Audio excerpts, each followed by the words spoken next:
নারী দিবস উপলক্ষে ভারতীয় মজদুর সংঘ গোমতী জেলার উদ্যোগে উদয়পুরের রাজশ্রী কলা কেন্দ্রে এক অনুষ্ঠানের আয়োজন করা হয়। সমাজসেবী সবিতা নাগ প্রদীপ প্রজ্বলনের মাধ্যমে অনুষ্ঠানের সূচনা করেন।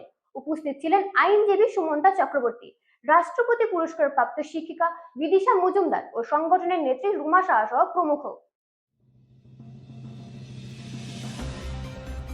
ভারতীয় মজদুর সংঘ গোমতী জেলার উদ্যোগে আন্তর্জাতিক নারী দিবস উদযাপন অনুষ্ঠিত হল উদয়পুর রাজশ্রী কলা কেন্দ্রে। প্রদীপ প্রজ্বলন করে অনুষ্ঠানের শুভ সূচনা করেন জেলার সমাজসেবিকা সবিতা নাগ। এছাড়াও অনুষ্ঠানে উপস্থিত ছিলেন আইনজীবী সুমন্তা চক্রবর্তী, রাষ্ট্রপতি পুরস্কার প্রাপ্ত শিক্ষিকা বিদিশা মজুমদার, বিএমএস ত্রিপুরা মহিলা প্রমুখ রুমা সাহা সহ অন্যান্যরা। এদিনের অনুষ্ঠানে শ্রমিক গীত অনুষ্ঠিত হয়। স্বাগত ভাষণ রাখেন বিএমএস এর গোমতী জেলার সহকারী মহিলা প্রমুখ গৌতমী দত্ত। এই অনুষ্ঠানে শিশুদের নিয়ে যোগা প্রতিযোগিতা অনুষ্ঠিত হয়।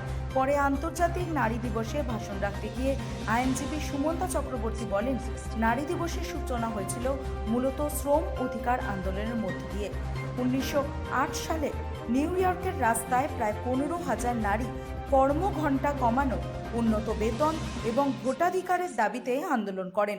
পরবর্তীতে 1911 সালে প্রথমবার ইউরোপের কয়েকটি দেশে এই দিবস পালিত হয়। জাতিসংঘ 1975 সালে দিনটিকে আনুষ্ঠানিকভাবে স্বীকৃত দেয়, যা আজকের দিনে গোটা ভারতবর্ষের সাথে এই রাজ্যের গোমতী জেলার মূল অনুষ্ঠান অনুষ্ঠিত হচ্ছে। এছাড়া এই সমাজের বিভিন্ন মহিলাদেরকে সম্বর্ধনা দেওয়াও হয়। গোটা অনুষ্ঠানে মহিলাদের উপস্থিতি ছিল চোখে পড়ার মতন। Bureau report, রাতদিন news network.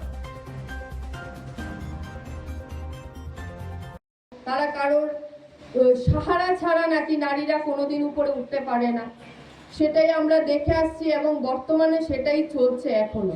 এখনো আমরা আন্তর্জাতিক নারী দিবস পালন করছি, নারীদের সশক্তিকরণের জন্য বিভিন্ন প্রোগ্রামে যাচ্ছি।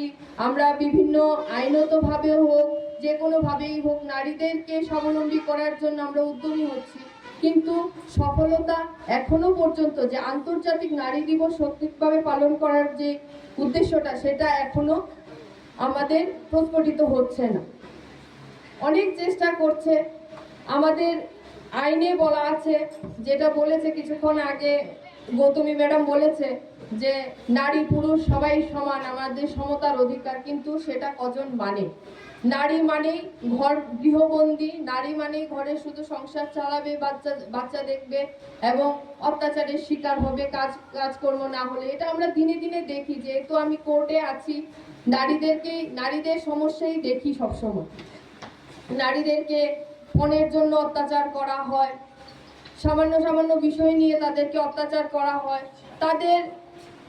তাদের যে বাহ্যিক পরিকাঠামো সেটা নিয়েও তুচ্ছ-তাচ্ছিল্য করা হয়। বিভিন্নভাবে নারীদেরকে কিন্তু এখনো মানুষ সেই